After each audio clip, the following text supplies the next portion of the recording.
오늘 우리에게 주신 하나님의 말씀은 이사야서 22장 1절에서 14절까지의 말씀입니다. 제목을 다 함께 읽어보겠습니다. 죽기까지 용서함 받지 못할 유다의 죄로 인해 환상의 골짜기를 보시며 통곡하시는 하나님. 아멘. 제목이 참 특이하죠? 오늘 순서는 이사야서 22장을 할 순서인데 14절까지만 우리가 말씀을 보고 있습니다. 왜 그럴까요? 사실은 이 22장을 보면 여러 가지 이야기가 연결되지 않는 것 같은 느낌으로 그렇게 서술되어 있기 때문입니다. 그럼에도 불구하고 서로 각각의 이야기인 것 같은데 결론적으로는 이 22장은 모두 유다에 관한 이야기로 가득 차 있습니다. 물론 이 개역개정과 표준세번역은 그 구조를 나눌 때 약간의 차이를 보게 됩니다. 우리가 간편하게 보면 성경책을 읽으면 큰 단락마다 어떤 동그라미 같은 걸로 표시를 하거나 아니면 띄어쓰기를 해서 표현한 그런 성경책들이 있습니다. 화면을 보시면 이 개역개정과 세번역을 서로 대조한 성경을 보더라도 한눈에 차이가 나게 됩니다. 22장 1절은 환상의 골짜기에 관련된 이야기로 시작을 양쪽이 다 하고 있습니다. 5절에 보면 환상의 골짜기라고 개역개정은 다시 시작하는 그 앞에 동그라미를 펴서 1절부터 4절까지를 한 단락으로, 그 다음에 12절에 다시 그날에라는 말로 새로운 단락을 꾸미고 있어서, 그러므로 인해서 이 1절부터 14절까지 전체적으로 하나, 그 사이에 이 5절과 12절로 구분을 해놓고 있는 반면에 표준세번역은 1절에서 3절까지를 한 단락으로 보고 4절에 그러므로라고 하면서 새로운 단락을 시작합니다. 12절에 가서 그날에라고 시작하고 있습니다. 그리고 중간에 보면 정확하게 표시는 안 돼 있지만 이 표준세번역은 8절에 보면 중간에 그때라는 말이 나오는데 이 개역개정과 표준세번역 둘 다 그렇게 구분을 하지 않고 전체의 단락 속에 포함시켜져 있는 것을 보게 되는데 표준세번역은 그래도 그나마 약간은 구분을 해놓은 것 같은 느낌을 주게 됩니다. 또한 차이점은 이 표준세번역은 14절 앞에 13절과 구분을 시키면서 그래서라고 새로운 단락을 꾸며놓고 있습니다. 이런 것을 보면 표준세번역의 전체 구조는 환상의 골짜기에 1절, 4절에 그러므로라고 시작하고 12절에 그날에, 그래서 다시 14절에 그래서 해서 마치 환상의 골짜기에 대한 결론 같은 것이 4절, 그리고 이 뒷부분에 대한 12절부터의 결론은 마치 14절 그래서라고 시작하는 것 같습니다. 어떻게 보면 표준세번역을 기준으로 해서 보면 이 환상의 골짜기에 대한 모든 것의 결론은 14절에 있는 것처럼 구조를 나누고 있습니다. 개역개정에서는 그런 14절을 그렇게 크게 강조하고 있지는 않죠. 오히려 야훼에 대해 해당하는 그날에라는 것을 중심으로 이야기하고 오히려 15절에 주 만군의 여호와께서 이르시니라고 시작하는 것을 14절에 보면 주 만군의 여호와의 말씀이니라라고 끝맺으면서 오히려 이 여호와의 말씀을 중심으로 처음과 끝을 장식하는 것처럼 구조를 나누고 있습니다. 그래서 12절을 나눈 것도 그날에 주 만군의 여호와께서 명령하사라는 말씀을 하고 이 5절에 환상의 골짜기를 따로 뛸 때도 그 뒤에 환상의 골짜기에 주 만군의 여호와께서 이르는 말씀하시는 이런 이야기로 꾸며놓고 있습니다. 이런 것을 보면 사실은 구조 나누기가 매우 어렵지만 어쨌든 간에 무엇을 중심으로 이 성경책을 읽어나가야 될지에 대해서는 전체적으로 한눈에 보이게 됩니다. 바로 이 환상의 골짜기에 대한 이야기는 이처럼 여호와의 말씀으로 짜여져 있으면서 여호와께서 직접 하신 말씀 중에서 그날에라고 하면서 특별하게 하시는 말씀들입니다. 그러면서 표준세번역으로 이야기하면 이렇게 말씀하시는 이유에 대해서 결론적으로 어떻게 우리에게 하라고 하시는 말씀을 그 의도를 명확하게 하고 있다는 겁니다. 이 1절부터 보도록 하겠습니다. 1절에 환상의 골짜기에 관한 경고라 라고 시작을 합니다. 이 환상의 골짜기가 무엇일까요? 학자들은 이 환상의 골짜기라는 이 말이 매우 불분명한 말로 정리를 하고 있습니다. 이것이 환상의 골짜기가 무엇이냐라고 할 때 정말 학자마다 여러 가지 견해로 나누게 됩니다. 정말 애매모호한 표현으로서 어떤 부류에서는 흰놈의 골짜기 서쪽의 골짜기를 지칭하는 말이다라고 해석하는 자들도 있고, 또 어떤 학자들은 맞은편 골짜기다, 다윗성에서 바라보는 맞은편 골짜기다라고 지칭하는 자들도 있고, 아니면 70인역의 번역을 따라서 왜 70인역의 번역을 준용하냐 하면 이스라엘 랍비들이 70명이나 모여가지고 예수님 시대에 가장 가까운 주전 2세기 때 번역한 것이기 때문에 히브리 사람들의 사고를 가장 잘 반영한다고 보기 때문입니다. 그래서 70인역에서는 이 예루살렘 시온산이라는 말이 나옵니다. 그래서 이것이 예루살렘 시온산이다라고 번역하시는 분이 계십니다. 왜냐하면 이 세 번째 이야기가 가장 지지를 얻는 이유는 22장이 전체적으로 유다에 대한 예언이고, 환상의 골짜기라는 말 대신에 7절에 병거는 내 아름다운 골짜기에 가득하였고 마병은 성문에 정렬하였도다 라는 말을 통해서 이 환상의 골짜기를 아름다운 골짜기라고 바꾸어 표현한 걸로 보아서는 70인역에 명확하게 표현한 것처럼 시온산, 다른 말로 이야기하면 예루살렘 성이 있는 하나님의 거룩한 산 시온산일 것이다 라고 추정을 하는 겁니다. 그런데 모든 학자들이 이것을 지지하지 않는 이유가 있습니다. 골짜기라고 표현한 의미는 우리가 지금 현대의 개념으로는 이해하기 어렵겠지만, 어떤 산행을 갈 때 보면 우리는 산을 타기 위해서 정상을 가기 위해서 산등성이로 가지만, 그리고 평지를 갈 때는 여러 가지 도로들을 이용하지만, 고속도로 그리고 지선과 간선들을 이용해서 먼 거리를 이동하지만, 이처럼 성경 시대에서는 그런 도로 역할을 했던 것이 바로 산과 산 사이에 우묵하게 들어가 있는 골짜기였습니다. 그래서 이 골짜기를 도로로서 이해해야 한다라고 하면 바로 1번이나 아니면 2번이 오히려 더 맞을 것이다 라고 하는 그 학자들의 견해가 상당한 지지를 받는다고 할 수도 있습니다. 어쨌든 간에 이것을 역사학적으로 고고학적으로 해석하느냐 아니면 글자 그대로 성서에서 언급한 것을 문자적으로 1차적으로 해석하느냐에 따라서 크게 두 부류로 나뉜다고 할 수 있습니다. 그러나 제가 전체적으로 보았을 때는 이것이 전쟁의 이야기가 있기 때문에 도로라는 개념이 더 명확해 보일 듯합니다. 그래서 이 환상의 골짜기는 특별히 실제로 남유다를 침공하기 위해서 쳐들어왔던 그런 북쪽에 있었던 국가들, 예를 들어서 아수르나 바벨론 같은 국가들은 바로 이 골짜기를 통해서 들어왔고, 특별히 이사야서에 있는 히스기야 왕 때에 이 아수르의 사내립이 들어왔을 때도 사실은 이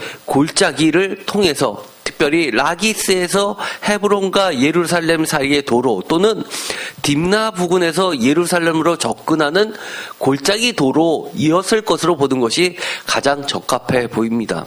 이렇게 말씀을 드리니까 사실 우리들은 이게 서울은 아는데 인천은 아는데 이스라엘 지리를 잘 모르다 보니까 개념이 잘 안 쓰죠. 화면을 보시면은요.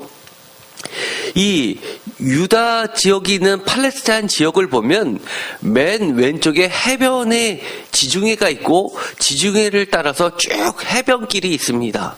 이것은 로마 시대에서도 이름이 편말이 박혀 있는 것이 지금도 남아 있습니다. 이것이 해변길이라는 것입니다. 이렇게 맨 왼쪽에 애굽에서부터 저 북쪽 더 나아가선 이 길을 통해서 로마까지 가는 이 도로가 있는데 특별히 이 팔레스타인의 지역을 있는 도로를 이 해변길이라고 합니다. 이것이 가장 유명한 길이고요. 또 두 번째 킹스웨이라는 것이 있습니다. 킹스웨이는 이 지도상에는 안 나와 있지만 이 사회 오른쪽에 모압과 암몬 땅을 가로지르면서 나와 있는 큰 골짜기가 있는데 이것이 킹스웨이입니다. 이것도 또한 이 예루살렘은 그야말로 높이 솟아있는 산에 있는 지역들이기 때문에 큰 산을 넘어서 드러나게 되는 골짜기, 커다란 골짜기 길로서 많은 왕들이 서로 침공할 때 저쪽 북쪽과 남쪽이 전쟁할 때 주로 통했던, 그리고 승전을 하고 나서 이 길을 통해서 북쪽은 북쪽대로 올라가고 애굽은 애굽대로 내려가는 이 길을, 이것을 왕의 길이라고 해서 킹스웨이라고 합니다. 반면에 예루살렘은 산등성이 있기 때문에 이 예루살렘을 통하는 이 길은 족장들, 아브라함과 이삭과 야곱의 후예들이 대이동을 할 때 썼던 길이라고 해서 족장길이라고 합니다. 그래서 대표적으로 아브라함이 지났던 길인, 예를 들어 헤브론을 지나고 그 위쪽에는 야곱이 지났던 베델을 중심으로 해서 헤브론, 예루살렘, 베델을 거치는 이 중간을 꿰뚫는 이 길을 족장길이라고 합니다. 그러면서 이 남북으로 길게 연결된 이 길 외에 동서로, 즉 해변에서부터 이 사해 쪽으로 가로지르는, 우리로 치면 고속도로 옆에 있는 지선이나 간선도로처럼 골짜기들이 있는데, 그것이 바로 이 라기스가 맨 밑에 있으면 이 라기스 쪽을 통과하는 이 골짜기 길을 라기스 골짜기, 그리고 저 위에 르바임 골짜기, 그 다음에 저 해변 쪽으로 있는 딥나, 가드, 이런 쪽하고 연결된 이 쪽에서 예루살렘을 쳐들어올 때는 딥나에서 르바임 쪽 골짜기를 통해서 그 위쪽으로 다시 올라가는 예루살렘을 침공하는 골짜기 길이 있습니다. 아마 학자들이 보기에 이 환상의 골짜기는 라기스를 통한 이 라기스 골짜기로 와서 헤브론을 통과해서 예루살렘으로 진격하는 그 남쪽 길, 또는 딥나에서부터 이 동쪽으로 르바임 쪽으로 이어지는 골짜기를 통해서 예루살렘을 침공하는 이 골짜기 도로길을 아마 예루살렘 근처에서 봤을 때는 이것을 환상의 골짜기로 했을 것으로 추정하고 있습니다. 이 다윗성을, 고대의 다윗성의 모형을 보면은 이처럼 다윗성은 산 꼭대기에 세워져 있습니다. 그리고 이 다윗성이 크게 보면, 위에서 보면 삼각형 구조로 되어 있는데 그 오른쪽은 기드론 골짜기라고 되어 있고, 이 남쪽부터 서쪽으로 이렇게 이어지는 골짜기를, 이것을 우리가 그 유명한 흰놈의 골짜기입니다. 그래서 이 흰놈의 골짜기는 다윗성에서 발생하는 여러 가지 쓰레기들을 이곳에서 태우거나 아니면 몰렉 제사 같은 자식들을 그 우상에게 바치기 위해서 태우는 곳이 바로 이 흰놈의 골짜기였습니다. 그래서 어떤 성경학자들은 이 흰놈의 골짜기를 사망의 음침한 골짜기를 이야기한다라고 주장하시는 분도 계십니다. 이 지도를 보면 다일성을 통해서 보면 오른쪽에는 기드론 골짜기, 그리고 남쪽에서 서쪽으로 왼쪽으로 이렇게 뻗어져 있는 골짜기를 흰놈의 골짜기를 하고, 이 두 골짜기 사이에 높게 올라가 있는 것이 바로 예루살렘 성이었습니다. 그렇기 때문에 이 예루살렘 성은 매우 침공하기 어려운 난고불락의 요새였고, 그래서 다윗이 어떻게든 이 여보스 쪽으로부터 이 성을 빼앗아서 수도로 삼고 싶었던 그런 고대 도시였습니다. 우리가 한 가지 기억해야 될 것이 있습니다. 왜 환상의 골짜기라고 했을까입니다. 차라리 명확하게 이것을 흰놈의 골짜기 또는 르바임 골짜기 아니면 예루살렘 성, 시온 성이라고 70인역처럼 명확하게 표현을 하지 않았을까라고 하는 점입니다. 왜 이렇게 애매모호하게 표현했을까? 이것에 대해서 일치된 견해는 없습니다. 그러나 아마 여러 가지를 볼 때 이 예루살렘은 선지자들이 살던 곳, 제사장들이 살던 곳, 그리고 하나님의 뜻을 환상을 풀던 곳이었기 때문에 많은 예언가들을 환상가라고 보았기 때문에 이 환상의 골짜기라고 하지 않았을까? 또는 이 특별히 흰놈의 골짜기 같은 데는 우상 제사들을 섬기는 유명했던 곳이고, 특히 몰렉을 섬기는 여러 이방 제사장들이 거짓 선지자들이 꿈을 예언하면서 여러 가지를 주술 활동을 했었던 그 환상을 풀던 꿈을 풀던 꿈쟁이들의 골짜기라는 뜻으로 쓰였을 것으로 추정하기도 합니다. 이처럼 혼탁하면서도 하나님의 뜻과 여러 가지 혼탁한 잡신 우상들의 소리가 설켜서 있었던 혼돈의 도시라는 느낌을 주게 됩니다. 그런데 이 환상의 골짜기에서 주 여호와께서 직접 말씀하시게 됩니다. 1절, 이 환상의 골짜기에 관한 경고라고 하면서 내가 지붕에 올라가면 어찌함인고 라고 이야기를 합니다. 지붕에 올라갔다.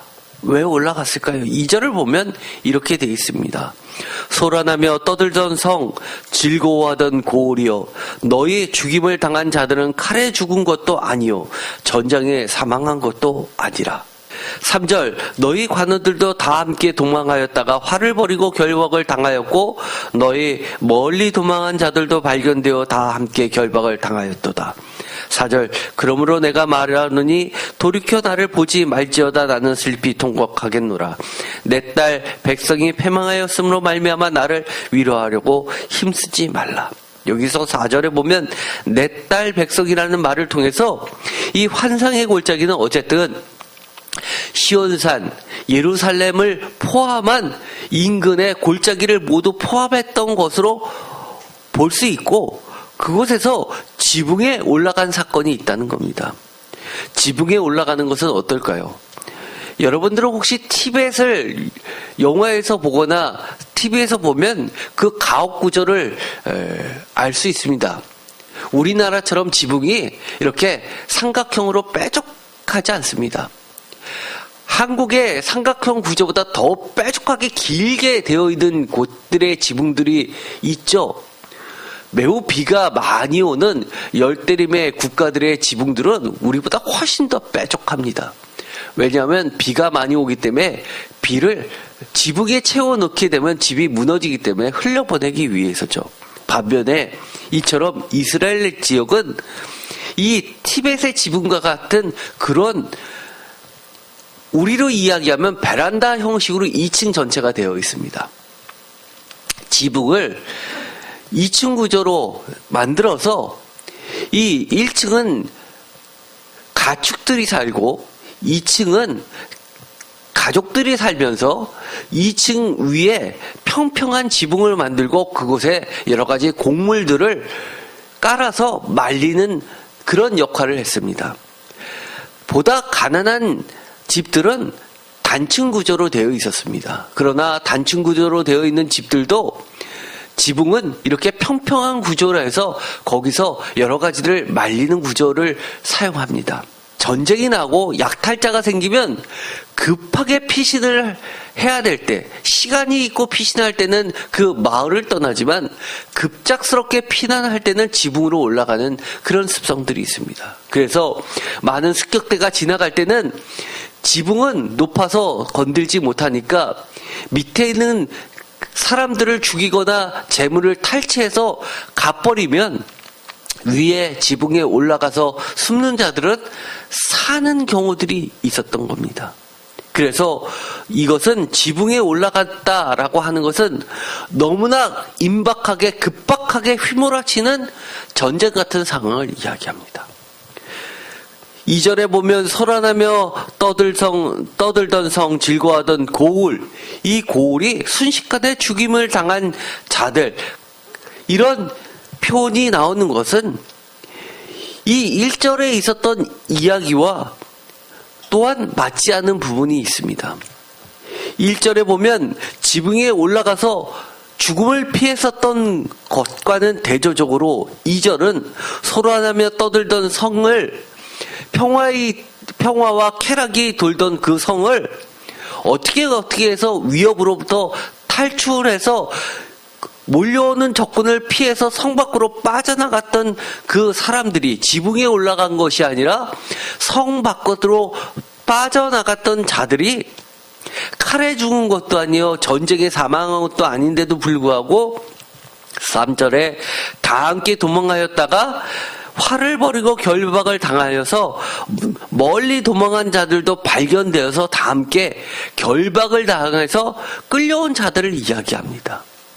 그런데 이 이스라엘 역사 가운데 히스기야 왕 때 이렇게 멀리 도망했던 자들은 오히려 끌려와서 성 앞에서 어떻게 됐냐? 많은 백성들 앞에서 잔혹하게 죽임을 당했습니다. 왜 도망간 자들을 끌고 와서 굳이 죽였을까? 그것은 이 아수르 같은 경우는 공포심을 유발시키면서 성 안에 있는 자들이 스스로 성문을 열고 항복하게 만드는 도구로 썼던 겁니다. 사실 아수르 같은 경우는 너무나 잔인하기로 유명해서 인근의 여러 국가들이 무너질 때 이처럼 소문에 무너진 경우들이 많았습니다. 그래서 이 전략은 그런 국가들은 소문에 싸워봤자 다 죽고 도망가봤자 소용도 없으니 차라리 항복하자라고 했을 때는 이 아수르 입장에서는 아군의 피해도 없을 뿐더러 아주 손쉽게 점령해서 차라리 사람을 죽이는 것보다는 높은 세금을 물려서 차라리 떼돈을 버는 그런 작전을 쳤던 겁니다. 히스기야 왕도 예외는 아니었죠.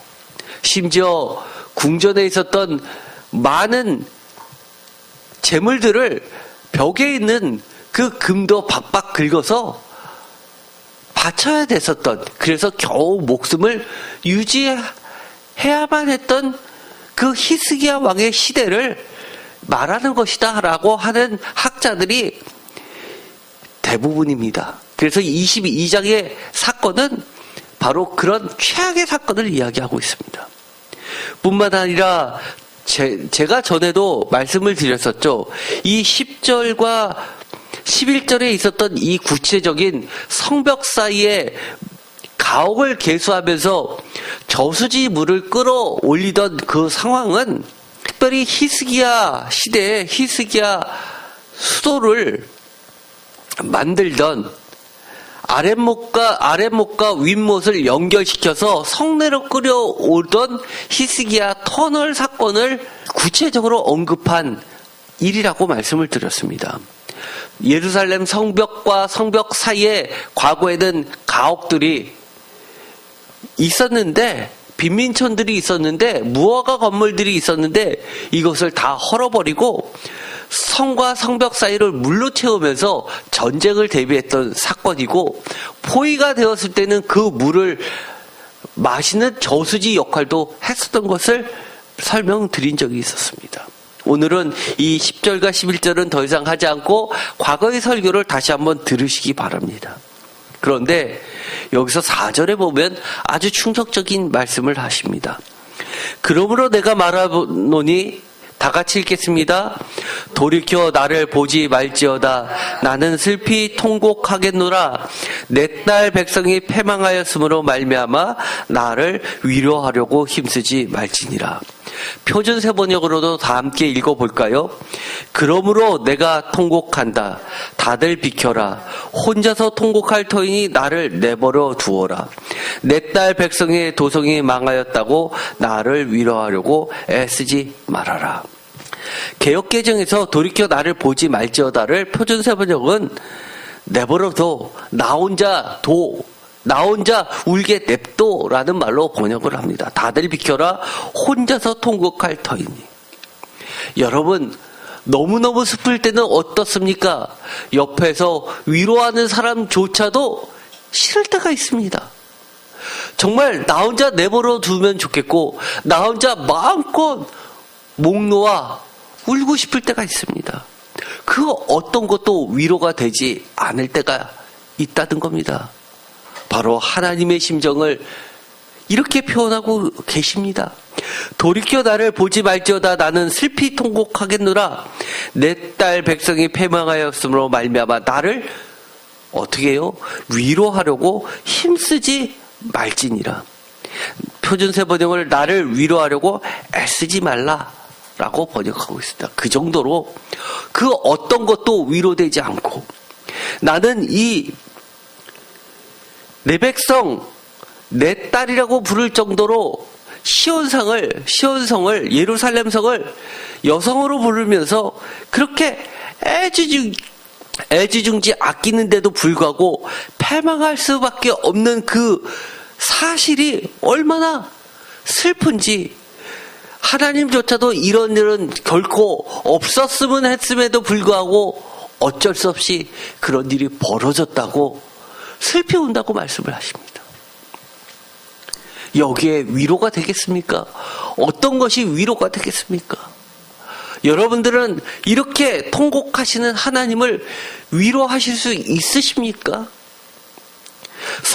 성경에 하나님이 통곡하신다라는 말은 그렇게 흔히 볼 수 있는 단어가 아닙니다. 22장에는 무려 하나님께서 통곡하신다는 말이 2번이나 나옵니다. 지금 방금 읽었었던 4절의 말씀 외에도 22장 12절에 보면 이렇게 말씀을 하고 계십니다.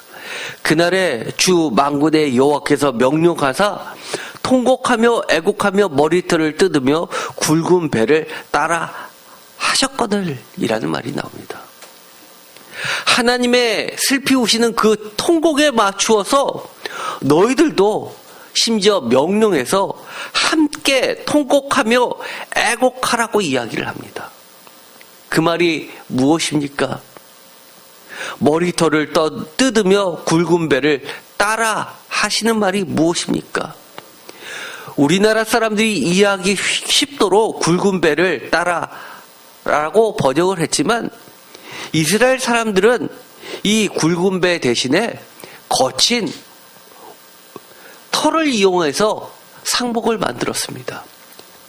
예를 들어서 양털은 부드러운 옷이지만 낙타털 같은 것은 매우 까칠까칠하죠. 이처럼 머리털을 뜯으며 라는 것은 죄를 뒤집어 쓰고 회개하라는 뜻입니다. 즉 통곡하며 애곡하라라는 그 명령은 철저히 하나님과 함께 회개하는 것만이 하나님의 통곡에 동참하는 것이라고 이야기하는 겁니다. 이사야서 22장 4절에 하나님의 통곡에 함께하는 것, 이것은 다른 말이 아니라 쉽게 이야기하면 바로 회개입니다.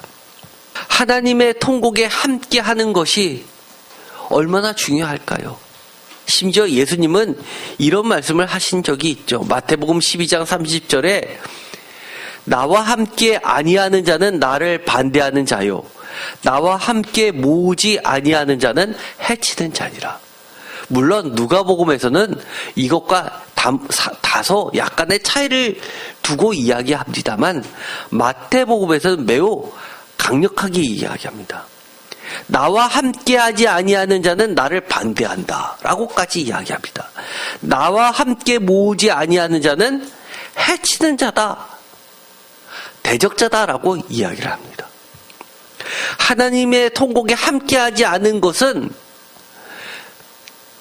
적당히 죄송해요, 미안해요 라고 하는 차원이 아니라 그 정도가 가지고는 하나님이 결코 용서하시지 않는다고 이야기합니다. 저는 이 말씀을 보면 사실 마태복음에 회개하라, 천국이 가까이 왔노라 라고 하셨던 예수님의 첫 설교가 생각납니다. 마태복음 4장 17절, 이때부터 예수께서 비로소 전파하여 이르시되 회개하라, 천국이 가까이 왔느니라 하시더라. 사실은 신약에서 이 구절은 매우 중요한 말씀이었습니다. 세례요한이 했던 설교와 똑같이 예수님도 설교를 하셨습니다. 그런데 신약은 신약대로, 구약은 구약대로 그렇게 해석하는 경우가 많이 있습니다. 저도 신학교를 가면 신약학자들은 신약을 중심으로 가르치고 구약학자들은 구약을 중심으로 가르칩니다. 아무래도 교수님들이 분야가 다르다 보니까 구약학자들이 신약의 본문에 대해서 이러쿵저러쿵 이야기하는 것은 조금 나중에 신약학자가 들었을 때 이상하다라는 부분이 있을까봐 조심하는 듯합니다. 그런데 저를 가르쳐 주셨던 박사과정의 교수님은 아주 재미난 수업 시간을 한 번 한 적이 있었습니다. 신학교에서 그런 적은 없었는데 신약학과 조직신학을 콜라보해서 신약학 교수 한 분과 조직신학 교수 한 분이 동시에 같이 개설을 해서 세미나를 연 적이 있었습니다. 한 학기 동안. 그러다 보니까 얼마나 재밌냐 하면요, 거기에는 신학을 전공한 학생들이 들어오고 조직신학을 전공한 학생들도 자기 전공 과목으로 들어옵니다. 그리고 나서 두 분이 똑같은 본문이나 똑같은 주제를 가지고 먼저 신학에서 설명을 하고 또 하나는 조직신학에서 설명을 하고 각각 질문을 받습니다. 질문 시간에 주로 어떤 질문이 나올까요? 두 분의 강의를 들어보면 차이점이 발생하지 않습니까? 그러면 신약을 전공한 저 같은 사람은 조직신학 교수님한테 신학의 견해는 이런데 왜 교수님은 이렇게 조직신학에서 보십니까?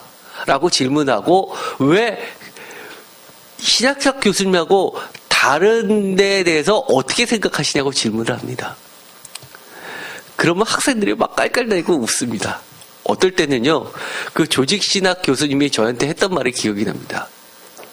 자네는 왜 자꾸 교수 둘 사이에 싸움질을 시키냐고 이렇게 이야기합니다. 저는 사실은 신약학 교수님하고 구약학 교수님하고 한번 그렇게 강의를 그렇게 했으면 좋겠다고 제 교수님께도 추천을 드린 적이 있었습니다. 너무너무 인기 있을 것 같다고. 사실 그 조직신학과 신약학만 그렇게 시험적으로 한 번 했는데 평가가 아주 좋았습니다. 학생들 반응도 아주 뜨거웠고요. 신약학에서는 이 회개하라 천국이 가까이 왔느니라를 예수님의 첫 설교와 세례요한하고 묶어서 그렇게 많이 이야기를 합니다. 그런데 저는 오늘 이사야서의 말씀을 보니까 왜 예수님께서 그 많은 설교 가운데서 첫 설교를 이 말씀으로 하셨는지 이해가 될 것 같습니다.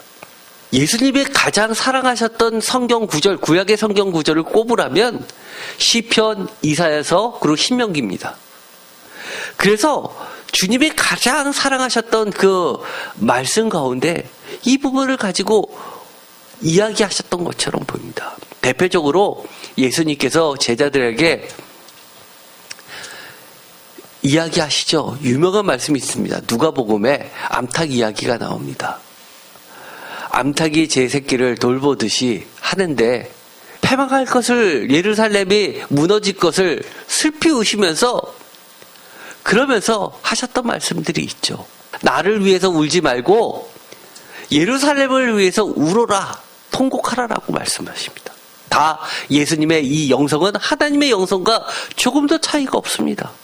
예수님께서는 하나님이 통곡하셨던 그 통곡에 함께 하셨던 분입니다. 그러면 이런 질문을 해볼 수 있겠죠.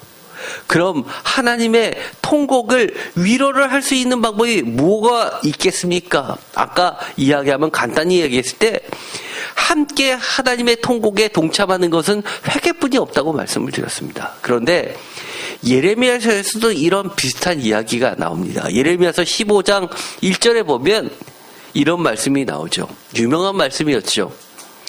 여호와께서 내게 이르시되 모세와 사무엘이 내 앞에 섰다 할지라도 내 마음은 이 백성을 향할 수 없나니 그들을 내 앞에서 쫓아내보내라. 그들이 만일 내게 말하기를 우리가 어디로 나아가리요 하거든 너는 그들에게 이르기를 여호와께서 이와 같이 말씀하시니라. 죽을 자는 죽음으로 나아가고 칼을 받을 자는 칼로 나아가고 기근을 당할 자는 기근으로 나아가고 포로로 될 자는 포로됨으로 나아갈지니라 하셨다 하라. 한마디로 용서하지 않으시겠다고 이야기합니다. 내 마음은 이 백성을 향할 수 없는 게 어느 정도냐? 모세와 사무엘이 내 앞에 서서 아무리 부탁해도 돌이키지 않는다는 말씀입니다. 여러분들 하나님 앞에서 회개한다고 말씀을 많이 하시죠? 어느 정도로 회개하십니까? 어느 정도로 하나님의 마음을 돌이킬 정도로 회개하십니까? 대충 죄송해요. 이게 회개입니까? 성경에는요 이런 말씀도 있습니다. 도대체 그러면 어떻게 하면 회개했을 때 용서받을 수 있을까? 성경에는요 결코 사함을 받지 못할 죄가 있다는 사실을 여러분 반드시 기억하시기 바랍니다. 제가 복음서를 설교할 때 늘 이 말씀을 했죠. 마태복음 12장 32절 또 누구든지 말로 인자를 거역하면 사하심을 얻되 누구든지 말로 성령을 거역하면 이 세상과 오는 세상에서도 사하심을 얻지 못하리라. 표준세번역은 그러나 성령을 거역하여 말하는 사람은 이 세상에서도 오는 세상에서도 용서를 받지 못할 것이다. 어마어마하지 않습니까? 심지어 인자 예수님을 거역하면 사심을 얻는다고 합니다. 그런데 성령을 말로 거역해도 말로 모욕해도 이 세상뿐만 아니라 죽어서도 용서받지 못한다고 이야기합니다. 누가복음 12장 10절에도 반복됩니다. 성경에서 2번 나오는 것은 강조의 강조라고 말씀을 드렸죠. 누구든지 말로 인자를 거역하면 사하심을 받으려니와 성령을 모독하는 자는 사하심을 받지 못하리라. 성령을 모독하는 사람은 용서를 받지 못한다고 표준세번역은 번역합니다. 즉 결코 사함을 받지 못할 죄인 성령 거역죄, 성령 모독죄, 성령 회방죄가 있다는 겁니다. 즉 이것은 다른 말로 이야기하면 예수님께서 제가 전에 하셨던 말씀 기억나시죠?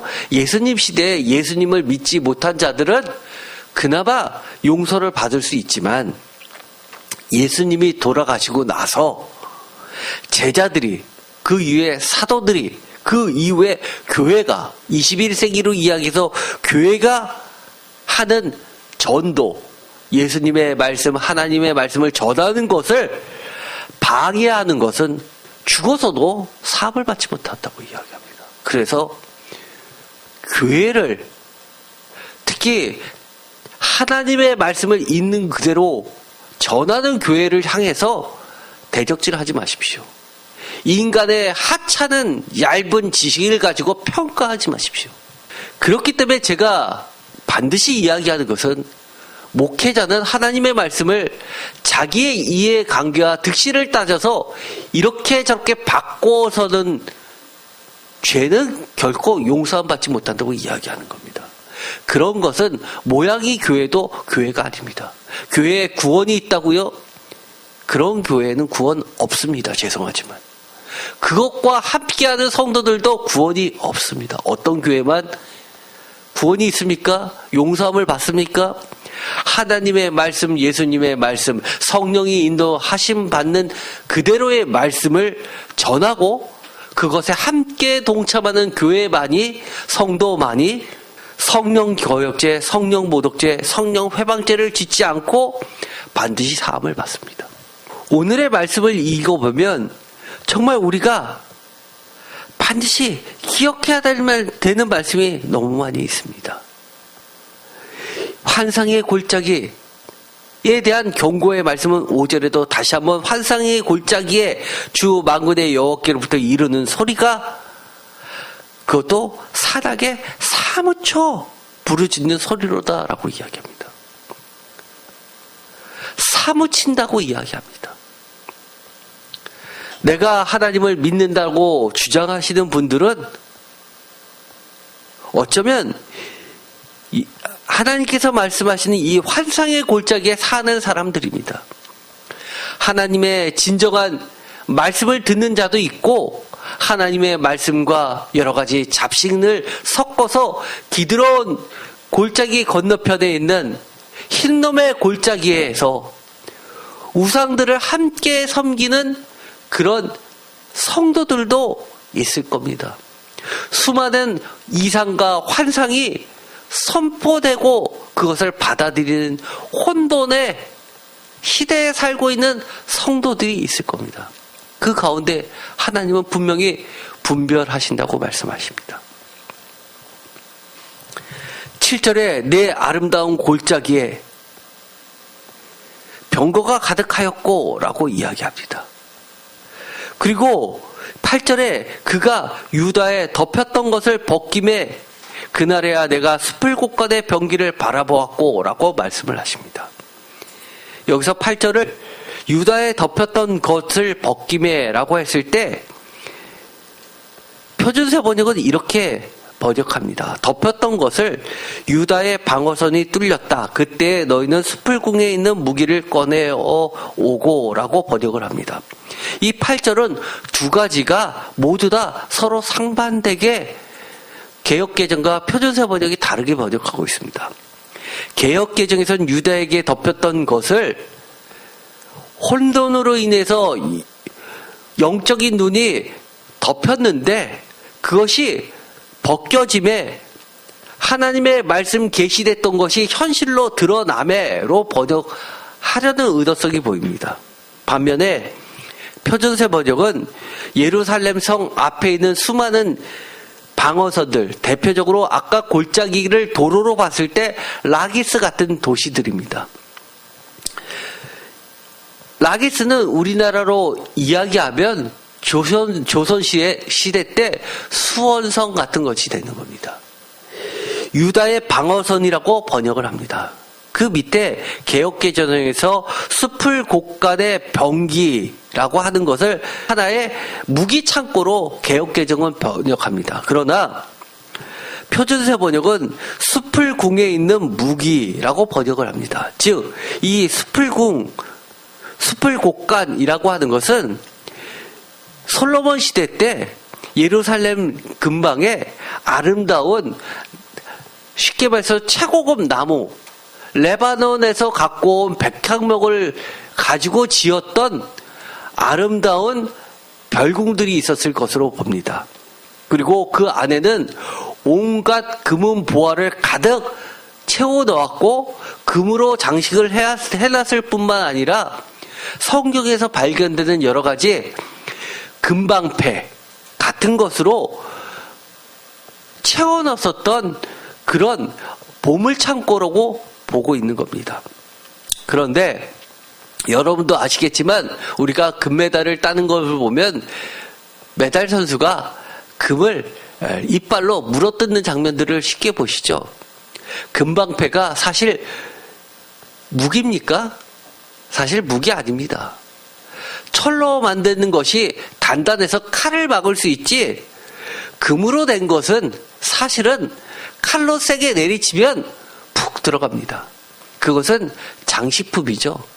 마치 5만원짜리 또는 500원짜리 동전을 소금으로 만든 게 500원입니까? 기념주화 만들 때 쓰죠. 매우 값비싸게 팔립니다. 이처럼 숲을 궁전에 있었던 그 병기는 정말 싸울 무기가 전혀 없을 때야 끌고 나올 수 있는 정말 맨몸보다는 겨우 나온 무기들입니다. 그렇기 때문에 숲을 곳간의 병기를 바라보았다는 것은 그야말로 패망의 상황이라는 것을 이야기합니다. 9절 너희가 다윗성에 무너진 곳도 많은 곳도 보며 너희가 아랫못에 물도 모으며 이것은 아까 말씀드렸던 것처럼 히스기야 시대 때 포위되어서 성 안에 있는 사람들을 아기들을 잡아먹을 정도의 그런 최악의 상황을 상정하고 있습니다. 그런데 12절에 그날에 라고 이야기하는데 13절에 정말 하나님의 구체적인 죄를 드러낸 판결을 보면 너무 어이가 없습니다. 너희가 기뻐하며 즐거워하여 소를 죽이고 양을 잡아 고기를 먹고 포도주를 마시면서 다 같이 읽겠습니다. 내일 죽으리니 먹고 마시자 하는더라. 표준세 번역은 오히려 흥청망청 소를 잡고 양을 잡고 고기를 먹고 포도주를 마시며 내일 죽을 것이니 뭐라고요? 다 같이 읽겠습니다. 오늘은 먹고 마시자 하였다. 이 말이 무엇입니까? 한마디로 역사적 사실로 보면 이렇습니다. 적군이 쳐들어와서 무너지기 직전에 여러 가지 조공을 바치고 항복을 하면서 속국으로 들어가면서 겨우 성 안에 있었던 사람들이 살아남는 겁니다. 일부는 끌려갔을 테고 일부는 남아있을 겁니다. 그때 그들이 이 위기가 지나가고 나니까 한다는 소리가 아이 죽을 것은 시간 문제야. 그러니 지금은 있는 거 다 동원해서 흥청망청 먹고 마시자. 내일 죽을 테니 오늘은 먹고 마시자. 내일이 무슨 소용이야 라고 하면서 그렇게 하루하루를 에휴 이렇게 행복하게 살면 됐지라고 한다는 겁니다. 그들의 태도를 보고 12절에 하나님은 뭐라고 했습니까? 명령하사 통곡하며 애곡하며 머리털을 뜯으며 굵은 배를 띠며 즉 머리털을 밀고 상복을 몸에 두르면서 회개하라고 했는데 오히려 그들은 하나님을 멸시하면서 회개하지 않고 하나님의 통곡을 우습게 여기고 오히려 자기들은 잔치상을 벌렸다는 겁니다. 우리나라에 이런 말들이 있죠. 잘 먹고 잘 살다가 죽은 귀신, 때깔 좋은 귀신도 비짝 마른 귀신보다 낫다는 소리를 합니다. 말도 안 되는 소리죠. 정말 이 인간의 사악함을 적나라하게 보여주는 말입니다. 그러자 14절에 이렇게 이야기합니다. 14절은 아까 서두에서 뭐라고 말씀드렸습니까? 표준세 번역어를 인용한다면 따로 단락을 꾸며서 이 1절부터 14절까지의 결론으로 보는 말씀입니다. 14절 다 같이 읽겠습니다.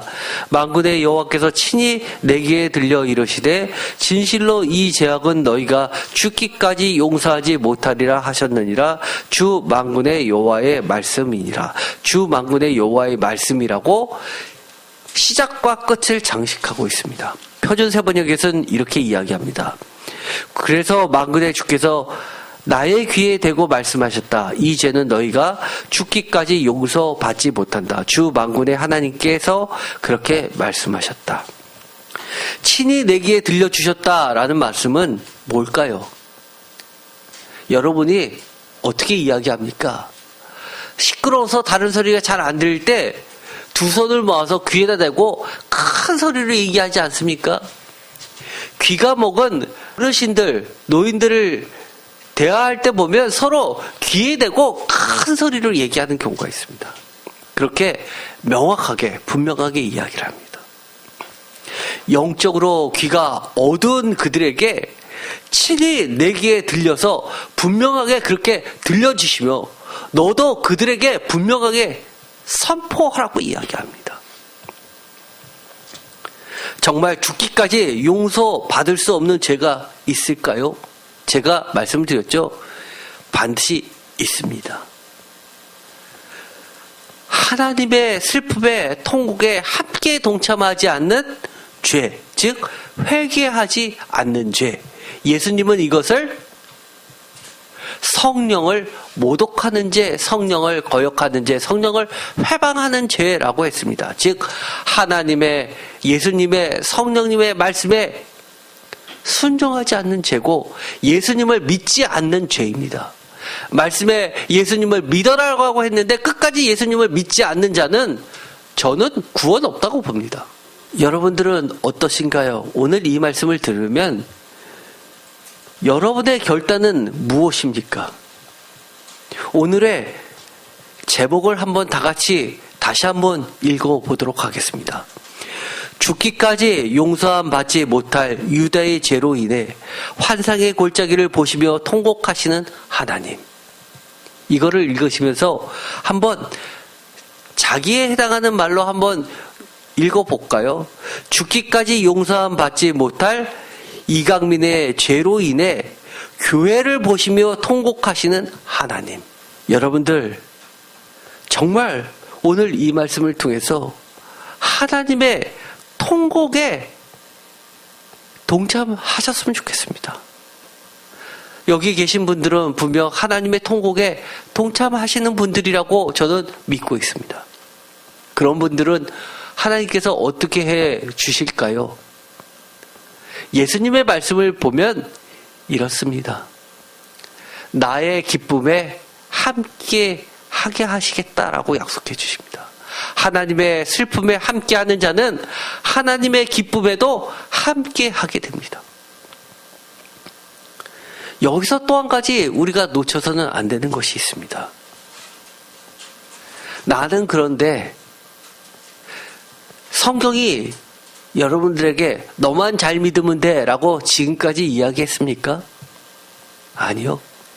오늘의 말씀에서도 내 백성, 내 딸들이라고 이야기합니다. 어떠신가요? 여러분의 자녀들, 여러분의 부모님들, 여러분의 친구들, 이웃들 자꾸 이야기합시다.